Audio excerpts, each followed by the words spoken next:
going to talk about posture and ergonomics, the differences between the two, and how they can be helpful in decreasing your everyday aches and pains, and possibly give you a little bit of understanding about how your slight little changes in your position or in your workstation or in your movements may actually work at taking care of those chronic aches and pains on a day-to-day basis. Recently, we covered topics like low back pain. We have put that up on our YouTube channel now. It's in 2 parts. We can email the links to you guys if you want, but if you YouTube hybrid health and rehabilitation, you should be able to find those guys there.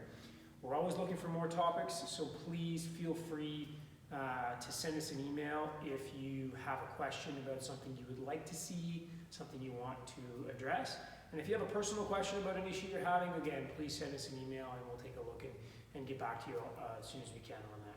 So, a couple of the things we covered last week in our low back pain workshop are going to be addressed today, just in there, in the specifics of tissue, your muscles or ligaments or tendons or that kind of thing, and how those play a role in improving your posture or creating pain with certain postures or certain ergonomics.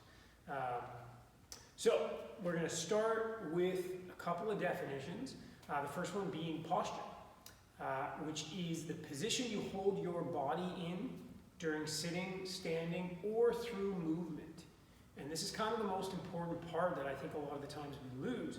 Frequently we think posture is this one specific upright sort of position, and if we have good posture, we have this upright position all the time, which isn't actually the case. Your posture changes all the time. It's dynamic and it's variable. So really, it's going to be a different thing from person to person. My posture during one activity, or my ideal posture during one activity, is going to be different than my ideal posture during a different activity. And my ideal posture is going to be different than your ideal posture for a number of different reasons. For instance, previous injuries or current injuries, current areas of pain that I may be having, or things along those lines. So adopting a different posture may be a way to help you decrease pain from something previous or pain from something current that's going on right now. I'll give a couple of examples of that in a bit. So there is no perfect posture, which I kind of think I hinted at a little bit there. Again, it is dynamic and it depends on the person and the individual and what you're doing. What's good for you, what is relieving for you and your pain, may be aggravating to me and my pain. And also, what's relieving for your pain today, the posture position that's relieving to you now, may be aggravating in 2 years. Okay, so it does change from time to time, and again, I think some understanding of how we can manipulate or use different postures to help us through these kind of things is a really, really important way to help deal with those pains currently and in the future. So your standing posture, if you're concerned with how your posture looks, the aesthetics of it, what you see in the mirror as far as posture, that posture is a snapshot of your lifestyle and the things that you do every day. So if I have, my shoulders are pretty rounded forward, and I'm pretty slouched or hunched over, that's going to be just a quick picture of how I've been spending my life. Maybe I've had a 40-year office job working at a desk that happened to be too low. Maybe I was, did a certain sport that helped me develop certain muscles over others. For instance, if you know any hockey players or skaters, they tend to have a posture that looks something like this. Really quite extended, a little bit flexed in the hips, because that's the position they're in very frequently. Okay, so your posture is just a snapshot of your lifestyle and how you've treated yourself and what you've done over a long period of time. Okay? The next definition we're going to look at is ergonomics. And ergonomics is a little different than posture, which is a position. Ergonomics is the study of efficiency, or the efficiency in your environment, the efficiency of your workstation, or the efficiency of your movements. So that's a really important thing to keep in mind too. I think most people consider ergonomics when they're thinking about their desk. The the ergonomics of my desk, my workstation, my typing, my computer, but I also have to take in mind my ergonomics in my running, my jogging, my walking, the ergonomics in my bending and lifting. Maybe I work in a factory or something like that where I'm doing a repeated movement over and over. Pick up a big object 400 times a day and put it on the assembly line. Okay, so my ergonomics in how I efficiently move my body through that is going to be important. And where the two tie together, ergonomics and posture, is utilizing it to try to decrease load. Okay, so I'm decreasing force on my fatigable tissues or problem areas.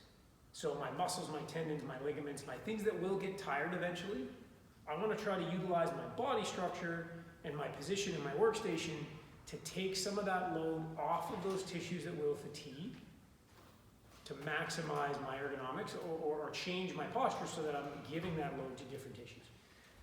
Or problem areas. So as I mentioned, a current issue or current injury is going to change my current posture.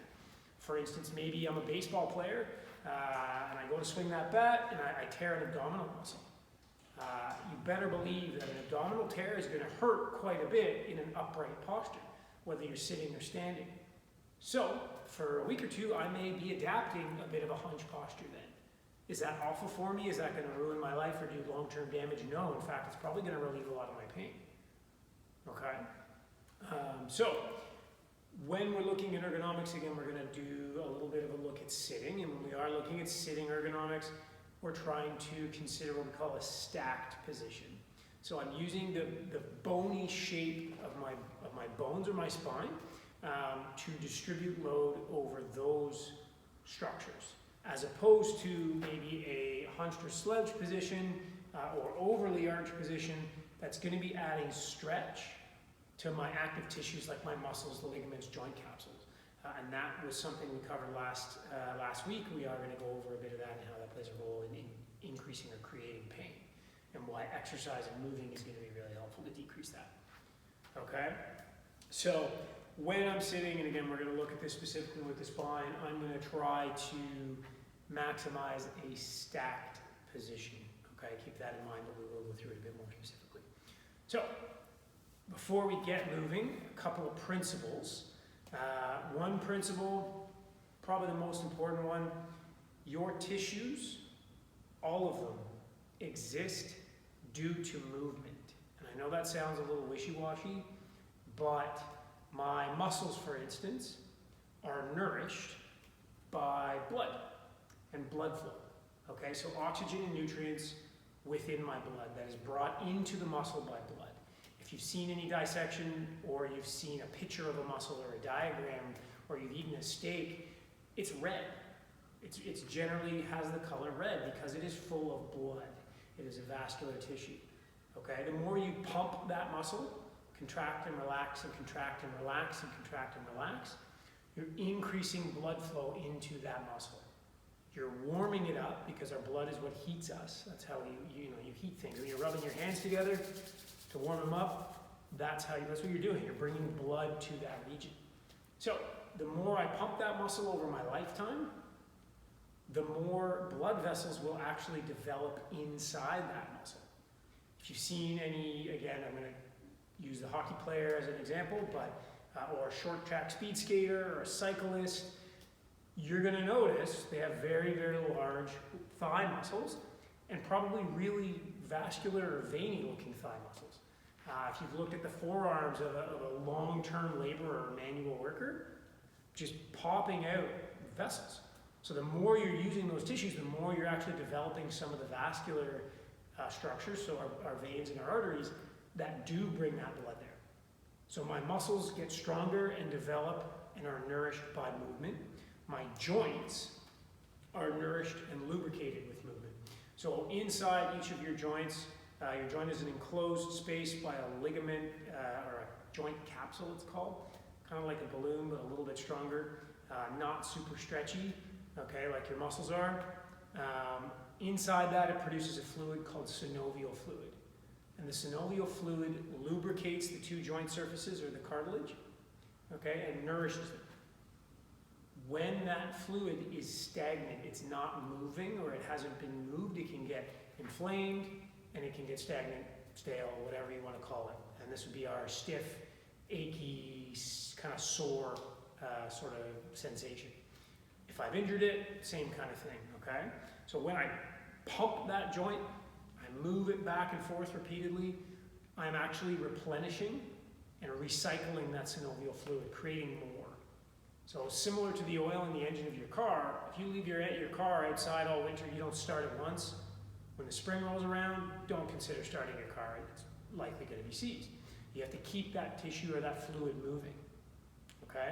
And even our bones are created from movement, from loading, okay? So you may know if you have kids or you had a niece or nephew at one time, when we are infants, we don't have kneecaps, okay? You're born without a kneecap, and the kneecap doesn't develop until you start to put load across your knee, okay? And then that bone actually starts to develop. Babies are born with only one curvature in their spine, and it's this way. And it happens to be because they spend a lot of time in the uterus in that position. The first curve they develop is the back of their neck in this position from learning how to lift their head when they're laying on their stomachs. The next one is their lower back in this position once they start to get up and walk and move around.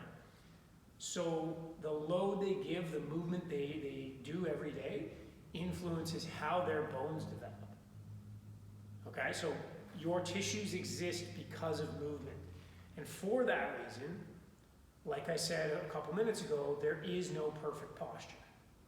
Okay, there's a lovely saying, it's an easy one to keep in mind, but your best posture is your next posture. Meaning, be changing your position frequently.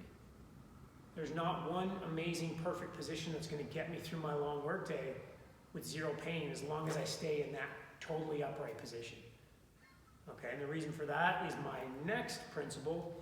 Every single posture, no matter what it looks like, is going to increase load or force on one region of the body, at the same time decreasing force on another region of the body. But every posture is going to have a different one that it's doing this for.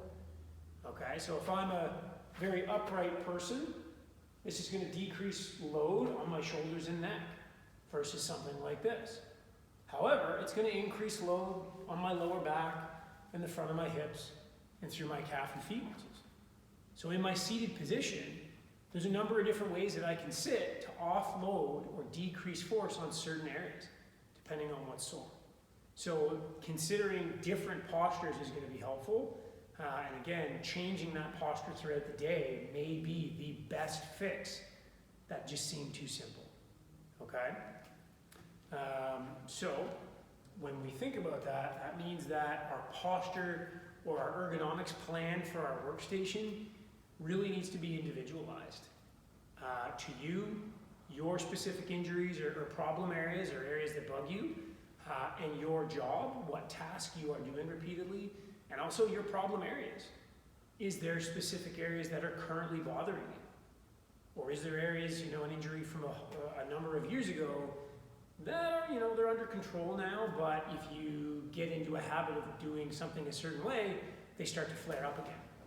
So these are some things to consider that are really going to, help decrease some of those aches and pains on a day-to-day basis. And our third principle is one that we covered last week with our low back pain workshop, and it is called tissue creep, okay?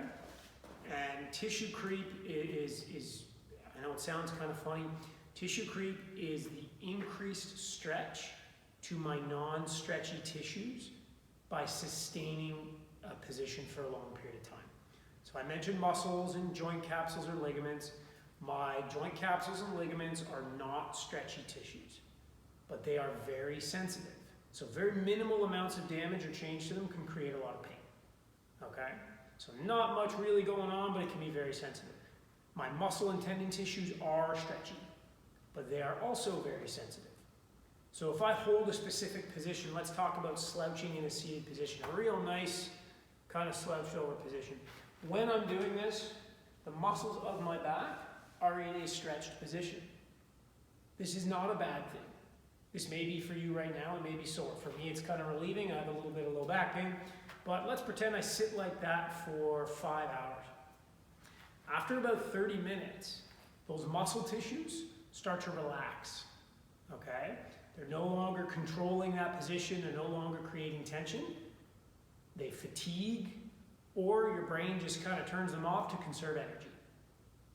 Once that's happened, now that stretch force is going into my ligament tissues and my joint capsules. Very, very sensitive tissues that do not like or do not have much stretch, but they will if you hold them there. So now, I spend the next 5 hours in that position. That may be a big problem, okay? This may lead me to that kind of chronic aching, just feels sore everywhere, feels really tired, it's really achy. When I get moving, it decreases. I walk, move around a bit, it feels a little better. One of our best examples of the research of tissue creep being put into action, I'm sure a lot of you have seen it or gone through this before, is going to be at the airport. If you've been to the airport in the last 20 years or so, you may have realized that the baggage claim is at least 5 minutes, maybe 10-minute walk away from where you get off the plane.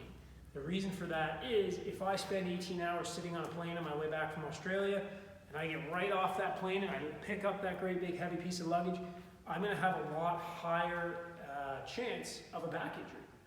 So something as simple as just making me walk 5 minutes to get my luggage decreases that risk massively. Okay? So this is an important thing when we're talking about posture and ergonomics. Is there something I can do, use, or change in my workstation or in how I'm moving through the day that avoids this tissue creep? And our best thing is simply moving, changing your position. Okay? Like 30 seconds of movement after a 20-minute period can totally reverse some of these effects. So when we say take a break, and this is where we're going to get into our tips and tricks here in just a second, taking a break, or a micro break as we call it, is really our absolute best mechanism to decrease our postural issues and improve our ergonomics through the workday. Reason being, it just resets some of that, okay? And a micro break does not have to be a long period. We're really talking like 20 or 30 seconds. This isn't like totally shut down what I'm doing, go check out, come back in and try to get reestablished and get going again. This is stand up, reach your arms up overhead, do a lean, do a turn, take a sip of water, and get back to work. And all of a sudden, as I'm utilizing that more frequently through the day, that growing pain and discomfort and stiffness throughout the day is getting less and less. So very, very important, very underutilized, but exceptionally important and effective. So, looking into our tips and tricks of posture and ergonomics, my first big tip, again, I just covered it, is my micro breaks. Cannot stress how important these are and how effective they are. You may find it's hard for you to remember to do that. Maybe you're in the zone working, you just can't remember to do this every 20 minutes or 30 minutes. We all very likely have a smartphone or a tablet or a smartwatch or something like that. Regardless of the brand, they're capable of setting reminders. This can be every 20 minutes or every 30 minutes. It doesn't have to be a word or a big long spiel. It can just be a star or an exclamation mark or something that reminds you to just move, wiggle around, get up and move. Some of the actual smartwatches have these in them now, where every hour they shout at you basically saying, get up and move, you haven't done enough moving. So really, really effective. One of my favorites, and I'm a guru at this, is keeping gear at your workstation. Okay, so probably the most effective and the one I use the most often is a towel roll. Just a hand towel or a small bath towel rolled up relatively tight with a couple of elastics around it.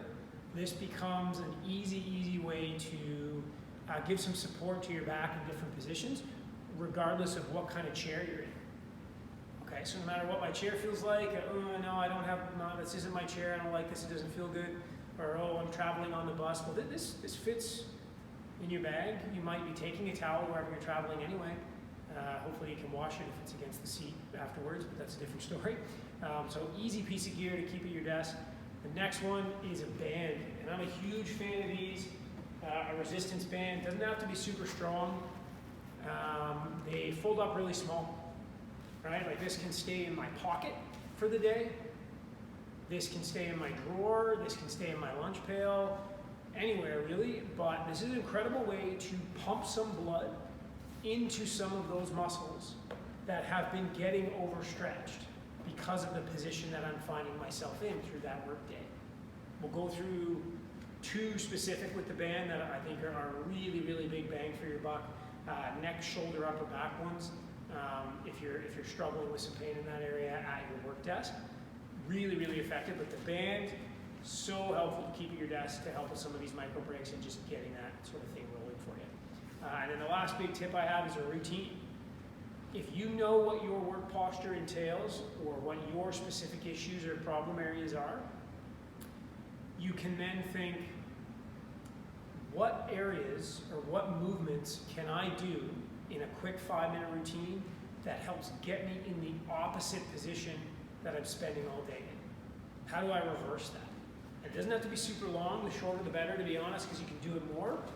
But for instance, if I'm spending all day sitting, I probably want to work on getting my chest open, my upper back in an extended position, and my hip flexors nice and stretched out. And it can be super quick. Like I said, 5 minutes I would say is the max. What I would then do with this routine is use it throughout your day. Okay, so maybe once in the morning before you work to kind of prime your areas, prime your muscles, prime those parts of your body, get them moving already, get them prepped for what you're going to do. Hopefully halfway through the day, or even more frequently if you can. Right now, if you're working from home, really not a huge excuse not to be able to just take 4 minutes midday and do this. And then definitely at night. Get home from that job, or get your work day over with. If you're waiting for food to cook or you're putting something in the oven, get on the floor or do these little pieces or movements, and all of a sudden now you've kind of countered all that sitting or all that grumpy movement you did through the day or didn't do, instead of popping back down on the couch in the position that has been causing you a problem already. Okay? Routine, super easy, very effective.